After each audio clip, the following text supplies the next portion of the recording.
All right, I think, first of all, this was a gritty, good team win.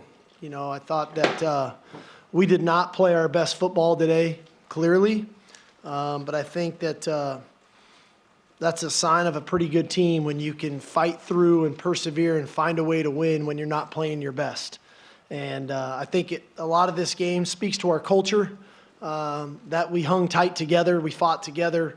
We found a way to make plays at critical moments. And, you know, I don't mind saying it. A year ago, I don't know if we win this game. And this year, we found a way to win it. I thought there were some key moments in the game. Jalen Ford, I thought that was a huge interception in the end zone there in the second quarter that kind of swung momentum back in our favor. And then obviously the Anthony Cook causing the fumble and Jalen Ford recovering it, so creating 2 turnovers for him. I thought we had to lean into the run game and, obviously Bijan, Roshan, the offensive line, the tight ends. We were able to lean on them there, especially on the long drive where we scored on 4th down to take the lead. And Xavier, a couple just great routes in the red area to give us some points there.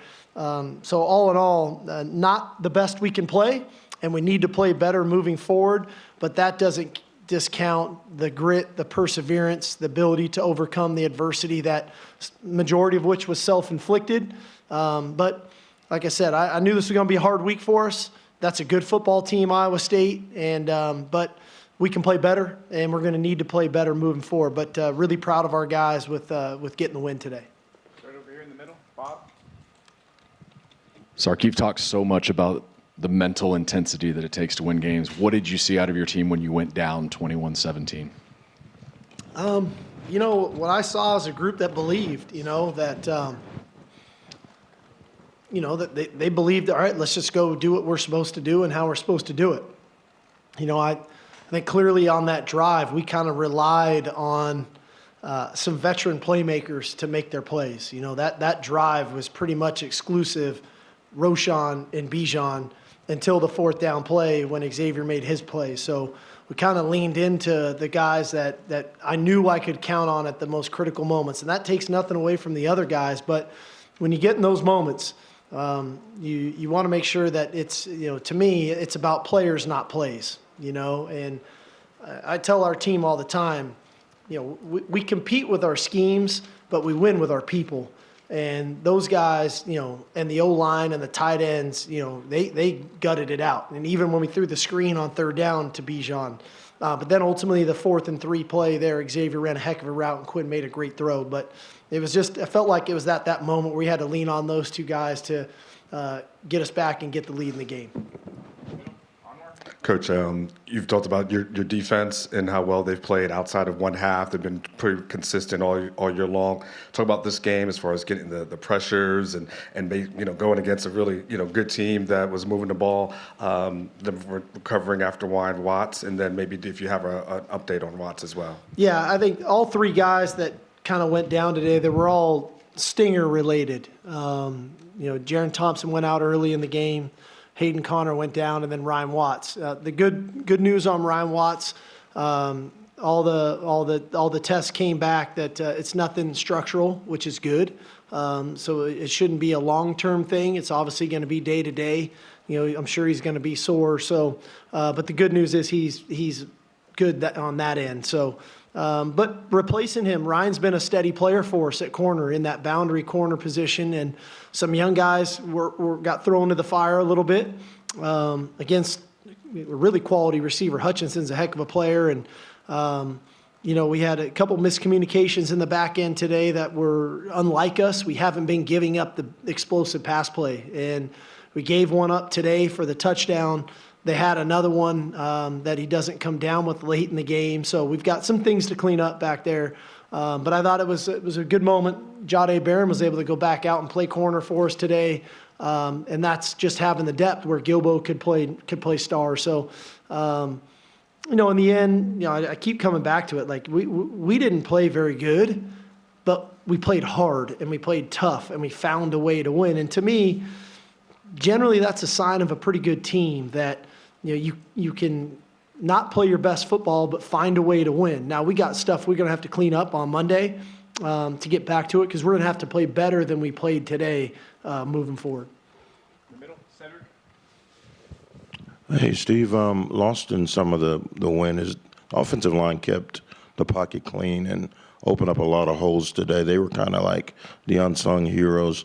If you would talk about what you think about their performance. Yeah, I thought the O-line played really well.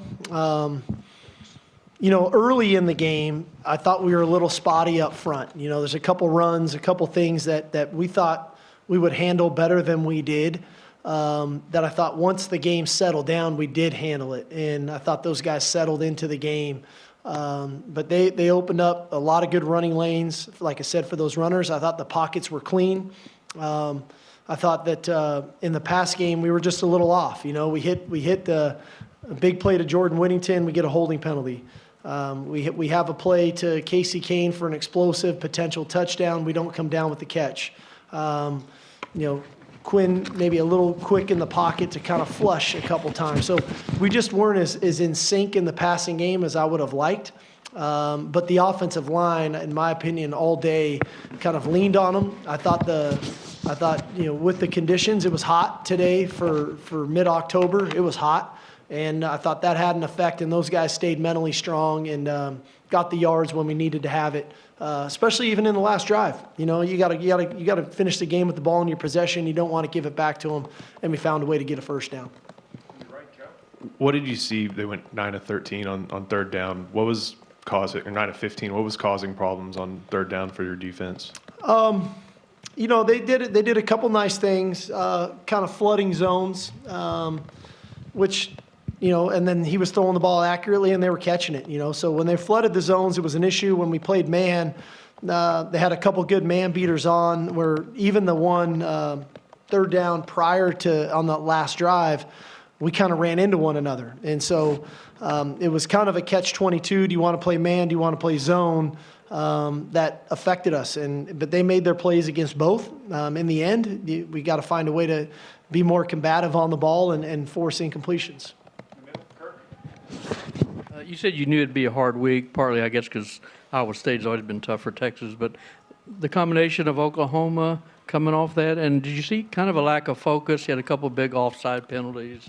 Yeah, I knew it'd be a hard week. Anytime you play your rival and play the way we played, and then you guys want to write about how great we are all the time, and so they read it all week long, and their parents read it, and everybody wants to read about the last game where we have a team up in Ames, Iowa that's getting ready to come get after us here. And we're fighting like crazy as a coaching staff to try to get them wired back into what we need to do. I don't think that we practice bad, but it's still, human nature is to watch the videos, see the highlights, look at the pictures of all the stuff that happened before, when you could be taking your time looking at what you need to do in about 3 days and get ready for Iowa State. And so hopefully it's a learning lesson for us about focusing on the task at hand. But that's a good team. Iowa State, they've had some heartbreaking losses this season, and it's they play hard, they play tough, they play sound football, and they make you earn it. And we did not play very good football, especially early in the game. I thought we had an offsides on defense. We had a penalty on offense. We had just plays that, we throw the ball backwards on when we're trying to dirt a screen. Things happen today that we normally don't do. We drop the ball for an explosive that, if we do it the right way, maybe the game doesn't have to go the way that it went. But inevitably, the personality of this game was it was going to be a 4-quarter, grinded-out game, and we found a way to win this game, which, for me, I'm pumped about that because a year ago we didn't do that. And so that you see the growth in our team and our ability to finish this football game even when we didn't play our best. Got two last ones, Danny and John. Steve, I guess just really quick, what did you think of how Bijan's kind of evolved and emerged in the passing game, just kind of how he's added that component to his game? Yeah, I mean he's playing such good football for us, man, and I know he gets a lot of credit, but I don't know if he gets enough every time. I mean, the guy runs a seam route one-on-one on a safety on a critical play at the end of the first half and makes kind of an over-the-shoulder catch. And then we have a critical third down and we throw a screen to him to make that play. So it's not just the passing game, it's the passing game at critical moments, which I think that he has in him. And then, he's running with a different mentality. He's running with a physicality that is very impressive. Everybody wants to see the long runs. That team's hard to run the ball on. That's the best rush defense in our conference. And I thought we ran the ball effectively today, and it started with him. And then obviously Roshan had a heck of a game as well. Last one on your left, John. Coach, you keep talking about how you guys didn't play good early. Did you say something to him, or did you have to say things throughout the game, or did some of your guys, your leaders, step up and say things? Yeah, we were addressing it. We addressed it kind of going into the second quarter. We addressed it even at halftime about how that first half played out. And, I think they're all going to look at the tape and be like, I could have done this, I could have done that. All right, and it's one thing to say you could have. What did you do during the week to put yourself in position not to make those plays? And I think that's the key component for us as coaches. Inevitably, as a coach, you get what you emphasize. So we'll get back to doing things the right way. Not that we didn't, but clearly somewhere in there was a disconnect, and we've got to get reconnected that way because our effort was fine, our toughness was fine, all those things were fine, which, hey, those are trademarks of the way we want to play the game. But ultimately, you have to execute, and we didn't execute great, especially early in the game.